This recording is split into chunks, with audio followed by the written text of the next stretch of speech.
livro de Josué, capítulo de número 24, versículo 15 diz: porém, se vos parece mal aos vossos olhos servir ao Senhor, escolhei hoje a quem sirvais. Se os deuses a quem serviram os vossos pais, que estavam da além do rio, ou os deuses dos amorreus, em cuja terra habitais. Porém, eu e a minha casa serviremos ao Senhor.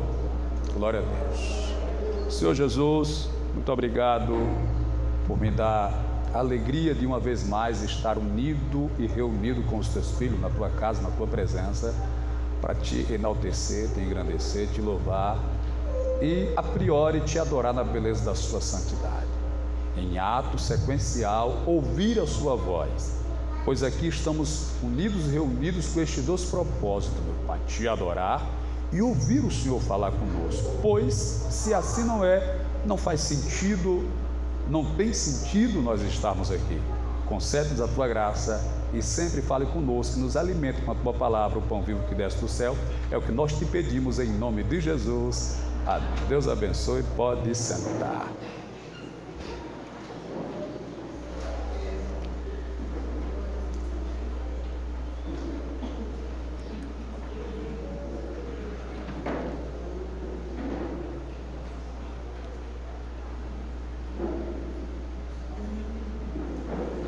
Exigência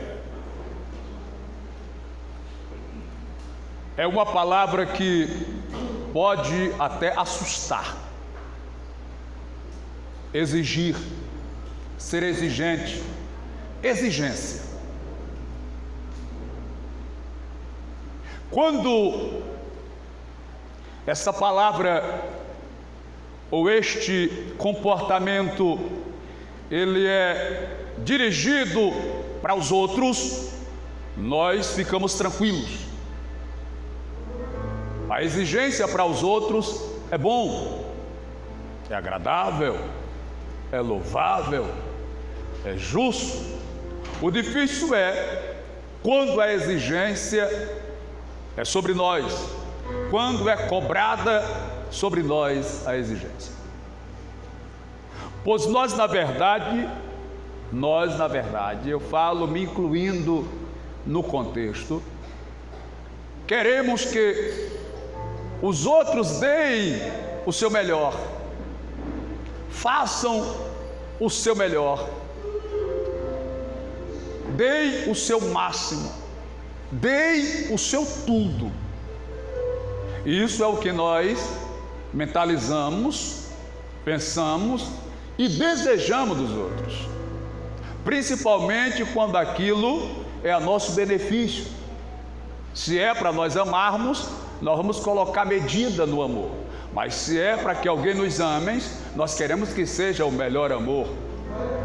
Se for para darmos algo para alguém, nós não teremos talvez tanto cuidado, mas talvez para receber de alguém exigiríamos que fosse o melhor, porque se assim não fora, você iria se sentir rejeitado, desprezado, pequeno, sem valor, sem significância, porque não fora dado algo dentro do entendimento que você seria digno ou merecedor.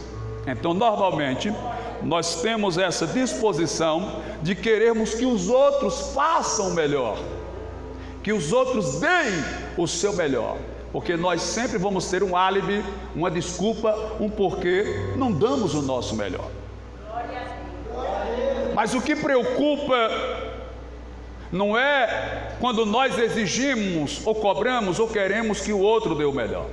O que vai preocupar é exatamente quando o outro dá o melhor, faz o melhor e você começa a se irritar, você começa a invejar, você começa a desaprovar, dizendo que aquela pessoa quer aparecer, quer ser melhor do que os outros, quer ser o mais bonito, quer chamar a atenção. Quando nós cobramos que ele desse o melhor, que ele fizesse o melhor, e fazendo o melhor, aquilo vai nos irritar, aquilo vai nos incomodar. Nós vamos nos sentir pequenos, insuficientes, porque achamos que alguém está se sobrepondo, sendo melhor e superior a nós. Mas fomos nós que cobramos que ele desse o melhor, exigimos que ele desse o melhor. Exemplo bíblico, parafraseando, tentando colocar no contexto, é o caso de Caim e Abel. Os dois primeiros filhos de Adão e Eva, pelo menos registrados na Bíblia. O Caim foi ser lavrador da terra e Abel foi cuidar de ovelhas.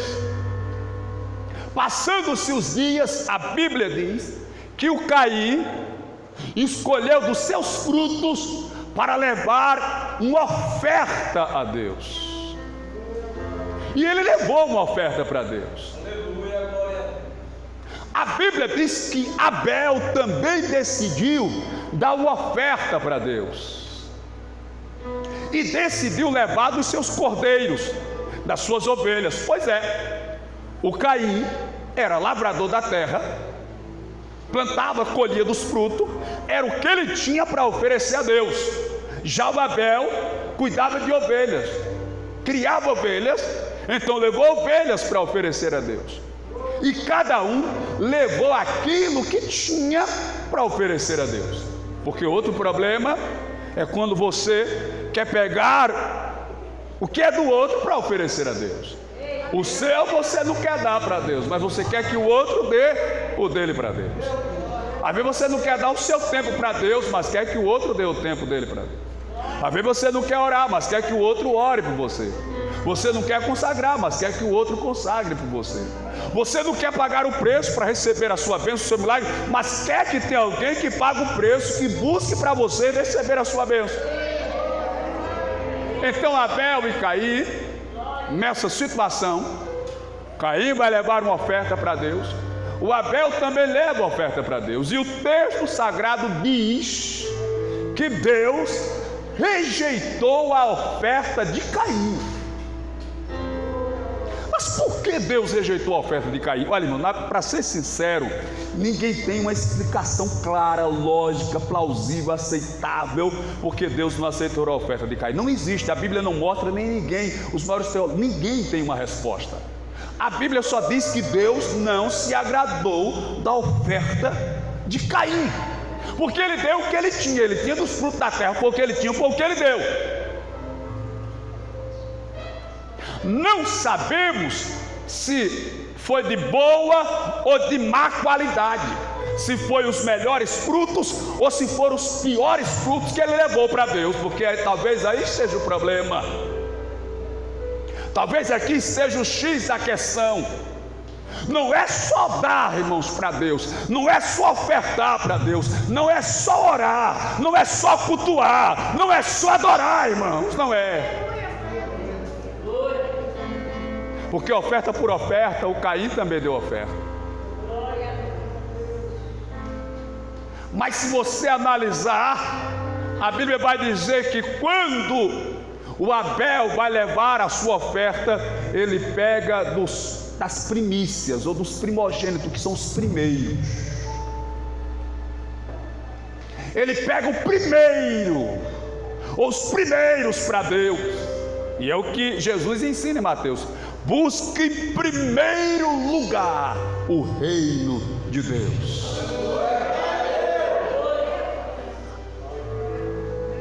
O que é que eu aprendo aqui? Eu aprendo, irmãos, que não cabe a mim aprovar, desaprovar, determinar ou contrariar o seu sacrifício. Pois Abel não criticou aprovando nem desaprovando a oferta de Caim. Nada Abel falou. Pode ser que ele tenha pensado e tenha dito consigo mesmo: eu vou dar o meu melhor.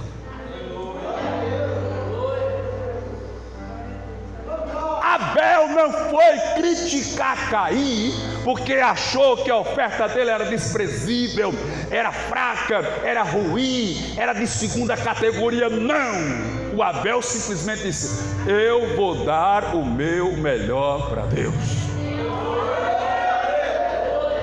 Ou seja, irmãos, nós, eu estou apontando para mim, não devemos exigir que os outros dêem o melhor dele para Deus. Você deve exigir que você dê o seu melhor para Deus.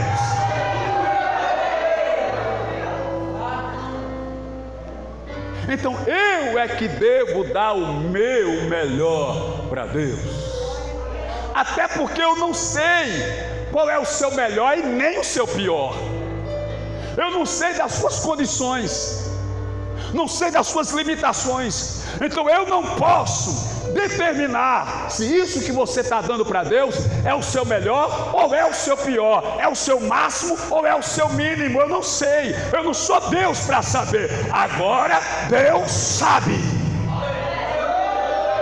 Deus sabe quando é o meu melhor e quando é o meu pior, quando é o meu máximo e quando é o meu mínimo.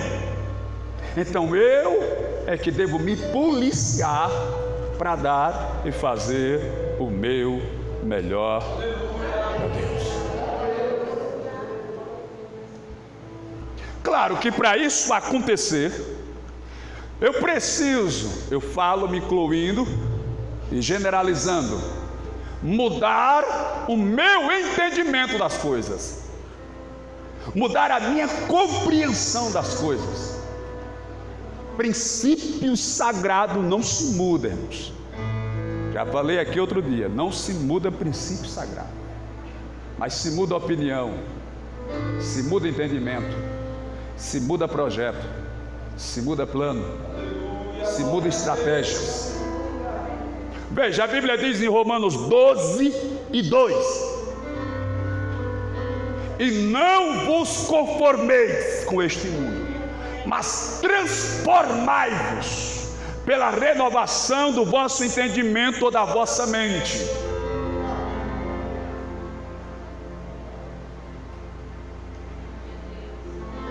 Veja, o apóstolo Paulo está nos despertando para que haja em nós uma mudança de mentalidade. E ele diz: pela renovação da vossa mente. Já que não existe fonte da juventude, quem vai envelhecendo não tem como voltar a ser novo. Não vá na onda dos cremes da Avon, porque a dona da L'Oréal, minha irmã, se você vê ela, você diz: misericórdia, é a Queca, e é o dono do produto da beleza. Faz efeito não. Mas a mente você pode renovar. Você pode adquirir cultura, conhecimento, entendimento e sabedoria que vai ajudar a renovar a sua mente, a visão, a compreensão, o entendimento que você vai ter das coisas. Você ouviu o testemunho da nossa irmã Josina? Viu que ela passou por um momento difícil de ser até internada.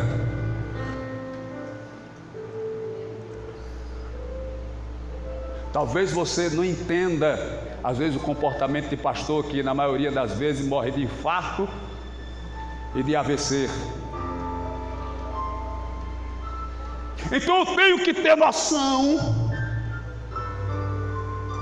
porque senão, sendo eu limitado, carne, pó, cinza, ser humano, sujeito às mesmas fraquezas e limitações, posso entrar em uma situação que eu vou perder tudo. E eu não quero perder tudo que já fez para Jesus. Eu não quero levar prejuízo. Então, antes que eu me preocupe com você, eu tenho que me preocupar comigo. Antes que eu cuide de você, eu tenho que cuidar de mim. Porque se eu cair em uma situação, você vai viver a sua vida, vai continuar vivendo no seu casamento, na sua luta, na sua lida, mas vai ficar até com dó. Bichinho do pastor. coitadinho, trabalhou tanto, agora está quebrado. Talvez já tenha um dó.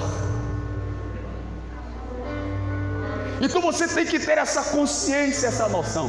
E nada, irmão, justifica você perder a sua saúde mental. Nada compensa. Porque você pode ser o homem mais rico do mundo, mas se estiver sem saúde mental não serve para nada, não vale de nada, não tem importância nenhuma. Mas ele diz: renovai-vos, ou transformai pela renovação da vossa mente. O que é que ele está dizendo aqui? Cuide da sua mente. Alimente a sua mente com coisas boas, sadias, saudáveis. Renove ela, para que ela sempre seja nova, não seja uma mente velha, gasta.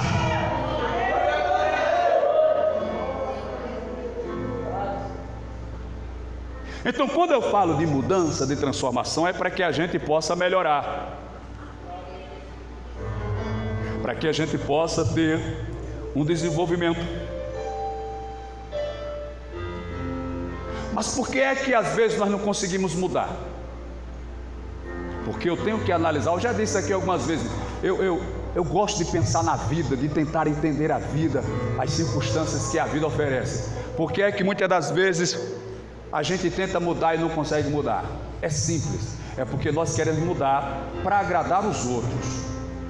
Então, quando você tenta mudar para satisfazer os outros, você nunca vai mudar.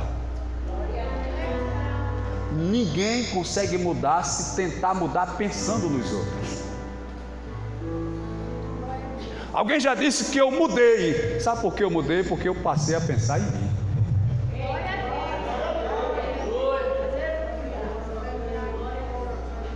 Se eu mudei, foi porque eu parei e comecei a pensar em mim.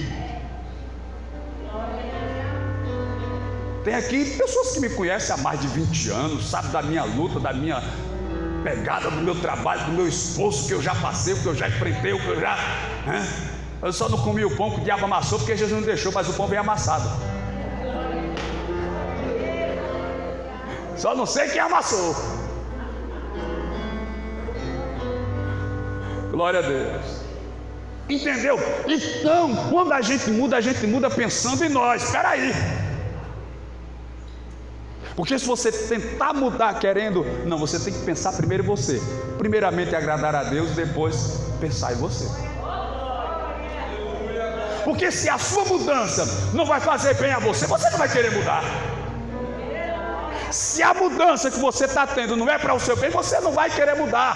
Agora, quando você entende que a mudança é para o seu bem, é para lhe fazer crescer, é para lhe prosperar, para lhe dar paz, para lhe dar alegria, para lhe fazer próspero, para lhe fazer feliz, aí você muda, porque você está mudando para ser abençoado.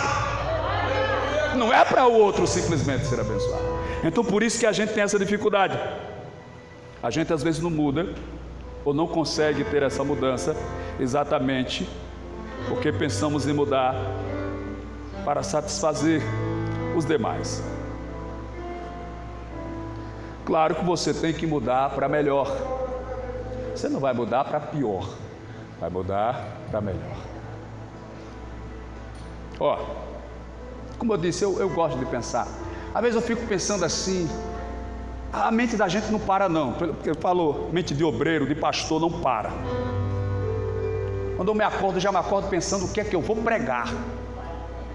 Mas é verdade. O que é que eu vou pregar hoje na congregação tal, e a mente trabalhou. Eu até estava me sentindo bem exausto esses dias. Eu vejo que quando meus olhos começam a ficar meio inchados, é porque eu estou meio que no limite. Porque a mente da gente não para. E você sentado aí só me ouvindo, o seu cérebro, ele gasta mais de 20% das suas energias. Só você sentadinho aí sem fazer nada. O seu cérebro, ele está gastando. O cérebro é a parte do corpo humano que mais consome energia. É o cérebro. Você sentado aí sem fazer nada, ele está gastando 20% para fazer o seu coração pulsar, o seu zinho, o seu fígado, o seu intestino, o seu sangue circular. Ele está gastando só aí paradinho, sem você fazer nada, 20% da sua energia. Ele consome muito. Então a gente se acorda pensando. Por exemplo, uma coisa que eu estava pensando, não tem nada a ver com a mensagem, mas só para você entender, quando a gente para refletir na vida. E um dia eu estava pensando assim, que o dono de empresa, ele tem facilidade de contratar um homem casado, mas tem dificuldade de contratar uma mulher casada? Eu pensando comigo. Aí eu começo a pensar, mas por quê? Esse pensamento na minha cabeça, por que o homem vai ter dificuldade de contratar uma mulher casada, mas contrata com facilidade um homem casado? A mulher casada, se ela não tiver filho, ela pode gerar filhos. Então terá 6 meses de licença maternidade. Aí o empregador já começa a pensar nisso. Ele vai dizer, se eu pedir um dia para ela fazer uma hora extra, ela vai dizer que não pode porque tem um marido, tem os filhos, e pode ser que não dê para fazer uma hora extra. Se eu pedir para vir um feriado, pode ser que não venha também por causa da casa, por causa dos compromissos, é tanta coisa para fazer. Se for um patrão depravado, que às vezes gosta de tirar liberdade, vai ser casado, não vai dar muita chance. Então já cria todas as barreiras. Mas o homem casado não. Ele vai dizer, é casado, é pai de família, tem esposa, deve ter filhos, tem que pagar água, pagar energia, pagar o aluguel, não vai sair para as baladas.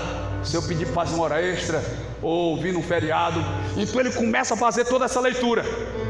Porque o solteiro, ele vai querer farra, vai querer balada, então não vai estar muito disponível, vai faltar na segunda-feira porque foi para dança, foi para festa.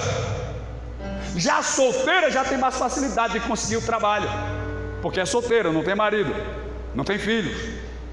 Se for, como eu falei, um patrão depravado, pode até querer dar uma cantada, fazer um assédio ali, mas solteira está mais fácil. Então eu começo a analisar para entender as situações que a vida oferece. Aí eu estava pensando, aí eu volto aqui para o tema da mudança, da transformação. Aí eu estava pensando que você precisa mudar. Mas a mudança, ela sempre deixa traços do passado. Porque ninguém consegue mudar de forma plena. Pois você pode mudar a mentalidade, mas vai estar no corpo humano, carnal e pecador.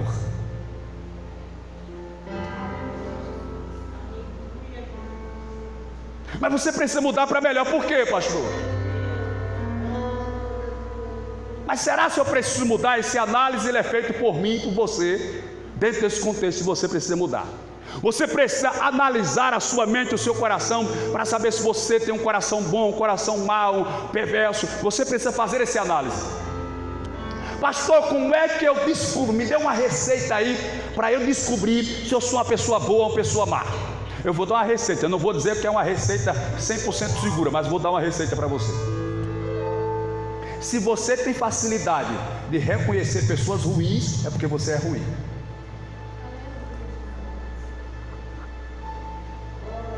Se você tem facilidade de conhecer pessoas más, perversas, você olha para a pessoa e diz, essa pessoa não presta, é porque você talvez não preste também. Porque se reconhece. A pessoa se vê no outro. A pessoa vê os comportamentos daquela pessoa e mede o dela. Rapaz, aquele camarada não presta não.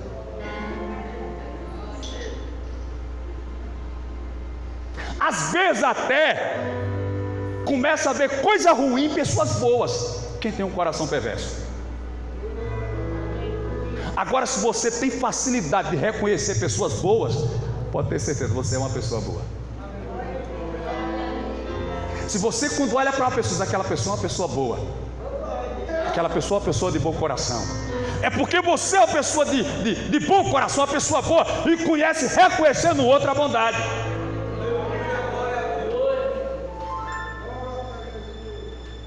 Obviamente, eu disse que não há receita 100% segura, porque às vezes as experiências nos fazem ter maturidade para que a gente, mesmo sem ser mal, a gente reconheça o mal. Eu era aluno ainda da escola bíblica, isso em 95. O meu primeiro professor, Emerson, da escola bíblica, classe Josué. Um dia depois do culto, ou foi depois da escola bíblica, eu não tenho muita certeza, a gente sentado na calçada da igreja, ele chegou assim para mim e disse, Sissão, ele me chamava assim, Deus conhece o pecado? Uma pergunta para um novo convertido, de um ano de igreja. Eu olhei para ele e disse: meu irmão, na prática, não. Aí ele me deu uma nota 10. Parabéns. Deus conhece o pecado? Na prática, não. Mas Deus sabe o que é pecado. Por isso que Ele colocou limites para o pecado. Então, isso que eu estou lhe falando não é uma receita provada e comprovada, mas é um sinal para que você entenda. Se você tem facilidade de reconhecer a maldade das pessoas, é porque talvez você tenha um coração mau.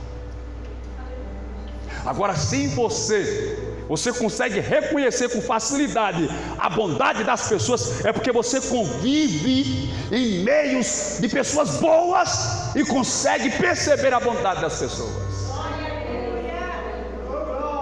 Às vezes as pessoas boas, elas são tão boas que vê bondade até em quem é mau. Por isso que às vezes as pessoas boas são enganadas, são passadas para trás, porque elas são tão boas que às vezes vê até bondade onde não tem. Aí são enganadas, são passadas para trás pela bondade do coração.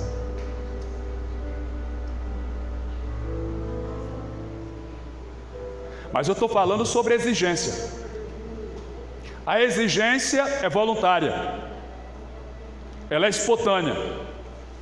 O Josué disse no capítulo 24, versículo 15: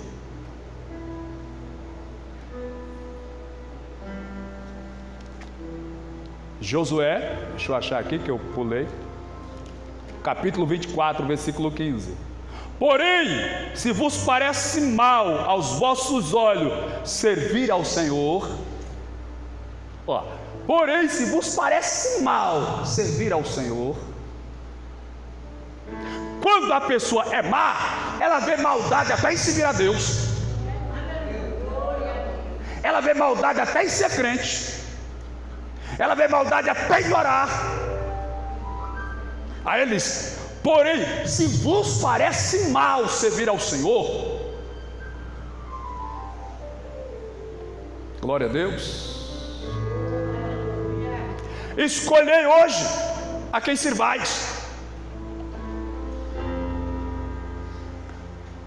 Mesmo na circunstância, a oportunidade está sendo lançada para você escolher a quem você vai servir.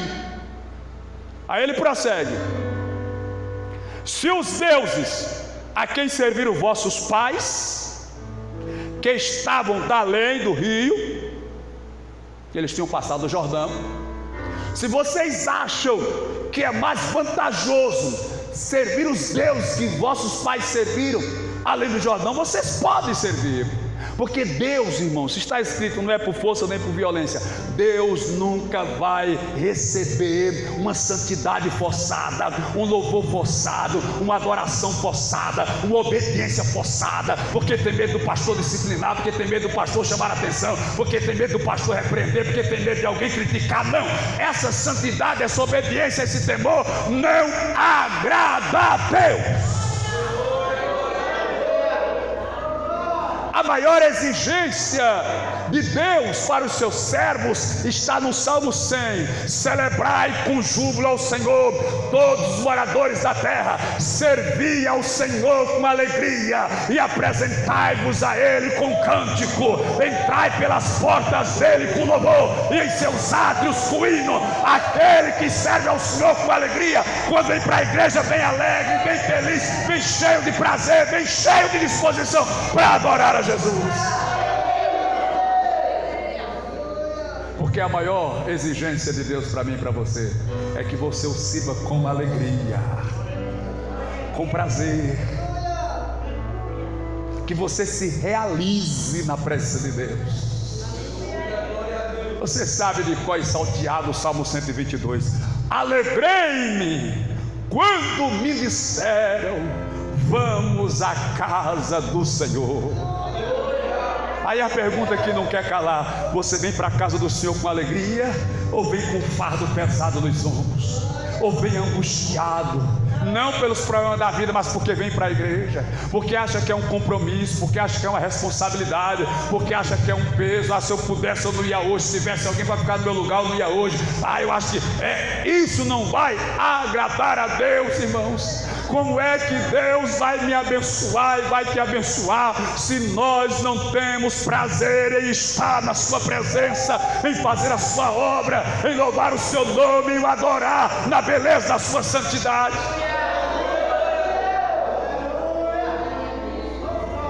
Eu sei que é exaustivo, meu irmão. São 30 anos servindo a Jesus. Acho que com 9 meses de crente, menos de um ano, não era um ano que eu estava na igreja, me chamaram para ser porteiro da igreja. Com menos de um ano de crente, eu dei uma saudação em um culto de mocidade. Um obreiro viu a saudação, chamou o pastor presidente do ministério e disse: tem um menino aí que eu acho que ele tem futuro. Eu nem sabia que ele tinha tratado isso com o pastor. Ele me chamou e disse: olha, fala com o pastor para tu ser porteiro da igreja. Eu digo: eu? E é o que tem que falar? Eu disse: não vou falar não, se o senhor quiser falar, o senhor fale. Aí quando foi um dia, terminou um culto de domingo assim, estava eu, ele, o presidente, mais alguns irmãos. Aí ele olhou para o presidente: pastor, o menino é esse. E eu fiquei meio voando, mas tentando pegar por alto. Aí quando foi um dia, acho que um dia de domingo, se eu não me engano, terminou o culto, o presidente: quero falar com o irmão Cícero, com o irmão Miguel, com o irmão Elinaldo e o irmão Marcos Cleto. Terminou, quero saber se vocês estão dispostos a ajudar aqui na igreja, ser porteiro aqui da igreja. Menos de um ano de crente, já estou com quase 30 anos de crente. De lá para cá, meu irmão, nunca mais eu parei de fazer a obra de Jesus.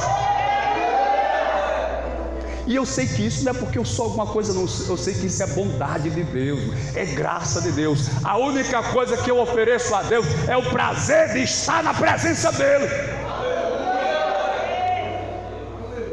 Eu trabalhava no Bom Preço, o sábado da mocidade era dia de sábado, e eu largava de 8 horas do Bom Preço. Era no shopping, antigo shopping Guatemi, hoje shopping Maceió.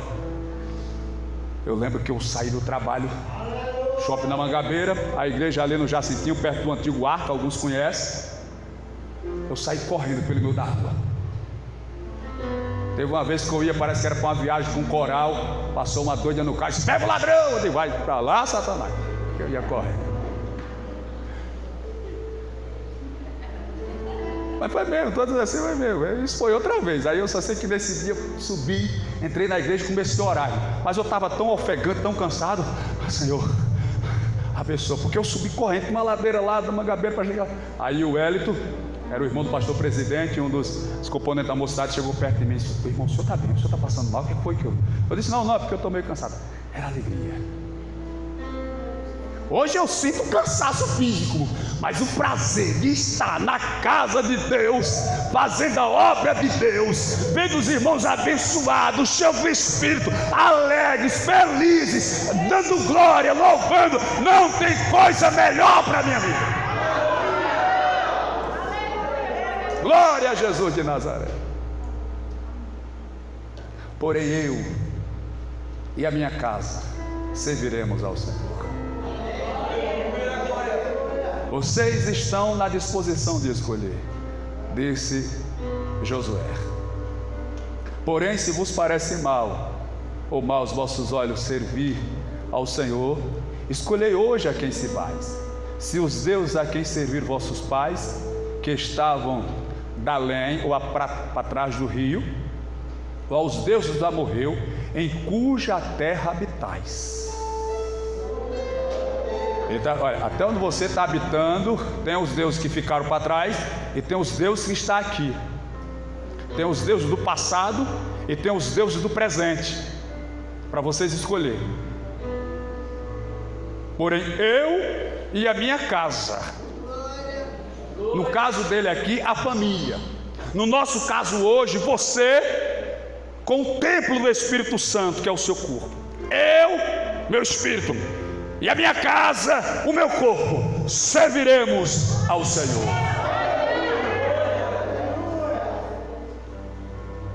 Mas meu irmão, Meu querido, estou terminando, mas não fique preocupado com o sacrifício, com a adoração, com o comportamento.